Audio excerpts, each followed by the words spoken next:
dan sangat penting sebab supaya kita mengetahui kita ni tuan-tuan jangan ingat bila Dajjal datang baru kita tahu itu adalah sesat. Tak, Dajjal sebelum dia datang dia bagi tentera dia dulu datang.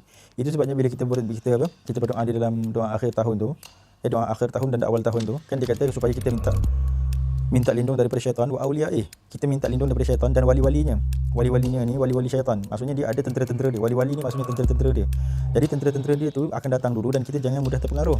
Sebab keterpengaruhan kita kepada tentera-tentera mereka itulah yang menyebabkan generasi kita akan rosak. Sebab bila kita dah biasa menerima pattern ataupun menerima corak yang dibawa oleh tentera-tentera dia. Jadi ketika Dajjal datang besok, Dajjal tak adalah orang canggung untuk menerima corak dia. Jadi corak dia dengan bermaksiat, corak dia dengan diugut, corak dia dengan takut kepada dunia, corak dia dengan takut tak makan, corak dia dengan takut mati. Itu ikutlah suatu bila siapa yang takut mati, dia akan ikutlah Dajjal. Jadi sekarang ni dah kena ikut wali-wali Allah. Mereka tu yang mengajar kepada kita supaya jangan takut mati dan jangan mudah condong diugut. Jadi itu sebabnya jangan menyangka bahawa kesesatan tu hanya bila Dajjal datang. Tak, sebelum dia datang fitnah tu dah ada dah. Dan ini datang daripada sabdaan Nabi SAW sendiri. Nabi kata min fitnatin, tidak ada daripada satu fitnah pun min asri Adam, daripada zaman Nabi Adam, saghiriha wa kabiriha, sama ada fitnah tu kecil-kecil ataupun fitnah yang besar-besar, illa la tusna'u, melainkan yang demikian itu dibuat li fitnatid Dajjal, bagi berkhidmat kepada fitnah Dajjal. Maksudnya segala fitnah yang kita lalui sekarang, saya suka nak tunjuk kepada tuan-tuan juga sebenarnya. Fitnah ni bukan tuan-tuan bila dah nampak rosak agama baru fitnah. Dia bukan macam tu. Dia kadang-kadang fitnah ni dia makan masa. Dia ibarat time bomb. Dia makan masa. Time bomb tu maksudnya dia akan letup waktu Dajjal besok. Tapi sekarang ni dia akan dah rosakkan sedikit demi sedikit. Jangan kita sangka bila Dajjal datang baru sesat. Tak, dia dah ada zaman sekarang lagi. Jadi kita berada dalam tuning Dajjal. Barang siapa yang nampak, barang siapa yang tak nampak. Sebab tu saya suka menyebut zaman sekarang ni adalah zaman yang tuan-tuan tak boleh percaya pada sesiapa pun. Barang siapa yang ada mursyid, dia kena percaya pada mursyid dia. Itu pun jika mursyid dia ialah orang yang tetap pendirian.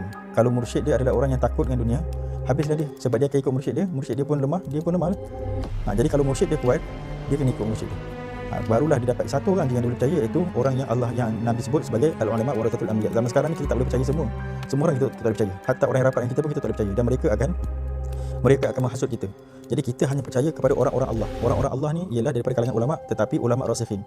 Sebab ulama pun akhir zaman ni Nabi kata ulama syarru man tahta adimis sama' min indihim takhrujul fitnah wa fihim ta'ud. Nabi kata ulama pada zaman ni syarru man tahta adimis sama', sejahat-jahat makhluk yang berada di bawah kolong bumi, kolong langit, yang berada di bawah payungan langit, makhluk yang paling jahat ialah ulama. Min indihim takhrujul fitnah, daripada mereka lah keluar fitnah. Maksudnya mereka lah yang mengajak orang kepada bermudah-mudah dengan agama. Min indihim takhrujul fitnah wa fihim ta'ud, dan kepada mereka lah fitnah tu akan kembali, balasan tu akan kembali kepada mereka. Jadi itu saya sebutkan sekali lagi ya. Jangan kita rasa bila Dajjal datang baru sesat. Tak, kesesatan tu ada pada zaman Nabi Adam lagi. Nabi kata fitnah saghirah wa kabirah, sama ada mula kecil fitnah tu ataupun besar. Kalau tuan-tuan tak nampak juga daripada fitnah Nabi ketika zaman Nabi Adam, iaitu ketika zaman Habil dan Qabil. Bila mula fitnah, bila disebut la'aqtulannak. Kan Allah menyuruh Nabi Muhammad sallallahu alaihi wasallam, Allah menyuruh dengan firman dia. Allah kata watlu alaihim naba abna adam bil haqqi idh qarraba qurbanan fatuqbila min ahadihima wa lam taqbal min al-akhar qala la'aqtulannak. Dekat sini mulanya fitnah. Allah kata watlu alaihim naba abna adam, ceritakan kepada umat kau cerita tentang dua orang anak Nabi Adam. Idh qarraba qurbanan fatuqbila min ahadihima, ketika keduanya melakukan kurban maka Allah menerima salah satu daripada keduanya. Kemudian seorang mengatakan la'aqtulannak, aku akan bunuh kau. Inna ma yataqabbalullahu minal muttaqin, sesungguhnya Allah hanya menerima kurban daripada orang-orang yang bertakwa. Jadi mula fitnah ialah macam mana? Mula fitnah itu ialah bila dua orang bersaudara ingin membunuh di antara dua orang bersaudara. Ini kita nak nampak tuan-tuan. Bila dia sebut dua orang bersaudara, asalnya mereka berdua duduk di bawah Nabi Adam. Kemudian mereka duduk bawah Nabi Adam, berarti apa? Berarti Islam. Tapi seorang ni dapat fahaman iblis. Kerana apa? Kerana dunia. Bukan kerana Tuhan, dia rasa ini bukan Tuhan ni, bukan. Kerana dunia. Siapa dunia tu? Perempuan. Kerana dunia. Daripada dia kata la'aqtulannak innama yataqabbalullahu minal muttaqin la in basata ilayya yadaka litaqtulani ma ana bibasatin yadi ilayka liyaqtulakini akhafu Allah rabbul alamin inni uridu an tabu'a bi ithmi wa ithmika fatakuna min ashabin nar wa dhalika jazaa'ul zalimin. Dia kata la in basata ilayya yadaka litaqtulani, jika engkau mengangkat tangan kau untuk membunuh aku. Tengok ya. Tadi seorang tu kata la'aqtulannak, aku akan bunuh kau. Jadi yang seorang lagi dia kata la in basata ilayya yadaka litaqtulani ma ana bibasatin yadi ilayka liyaqtulak. Jika engkau mengangkat tangan kau untuk membunuh aku takkan mengangkat tangan aku untuk membunuh kau. Inni akhafu Allah rabbul alamin. Ini tarekat kita. Kita takkan membunuh sahabat kita sesama Islam. Takkan. Itu bukan tarekat kita. Jadi tarekat yang suka jalan. Tarekat ni maksud saya bukan tarekat Naqsybandi, tarekat Ahmadiyah, bukan tarekat Sufi. Tarekat maksud saya ni jalan. Jalan yang dipilih oleh Ahli Sunnah wal Jamaah ialah kita memang tidak membunuh orang-orang Islam. Jadi yang mengambil tarekat untuk membunuh ni adalah itulah adalah ajaran iblis, adalah ajaran-ajaran sesat. Jadi benda ni sama je sampai akhir zaman supaya kita bunuh-membunuh. Jadi tarekat yang betul ialah apa? Tarekat yang kita tidak membunuh dan kita tidak mengkafirkan sesama Islam. Maksud bunuh tu sebenarnya kafir. Bila kita kata kafir dah halal bunuh. Sebab tu kita tak bunuh sebab kita tahu kita tak mengkafirkan. Bila tak mengkafirkan tak boleh bunuh, haram bunuh. Itu sebab dia kata inni akhafullah rabbul alamin. Aku takut kepada Allah Tuhan sekalian alam. Inni urid, aku berkehendak, inni urid an tabu abis min watimika fatakuna min ashabin nar wa dzalika jazaa'ul zalimin.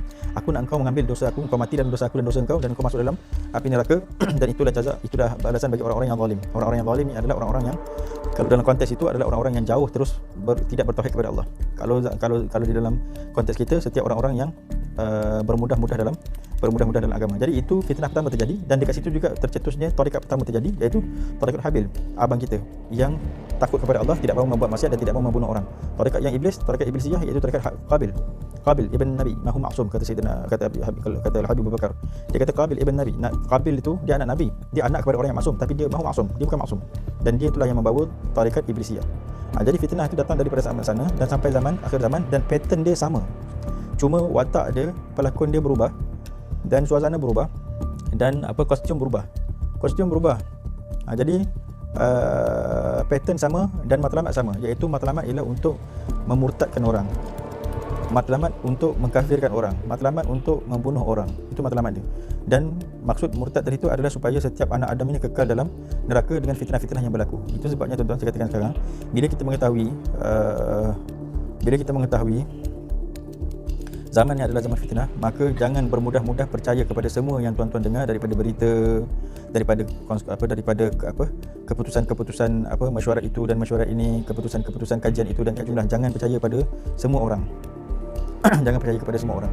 Tuan-tuan zaman sekarang ni tak boleh percaya melainkan kepada ulama rasikhin. Itu saya katakan tadi, ulama pula terbagi dua. Jadi ulama yang boleh dipercaya adalah ulama rasikhin. Yang demikian itu adalah rezeki. Siapa yang ada guru yang rasikh, dia selamat. Siapa yang ada guru yang longgar, dia tak selamat.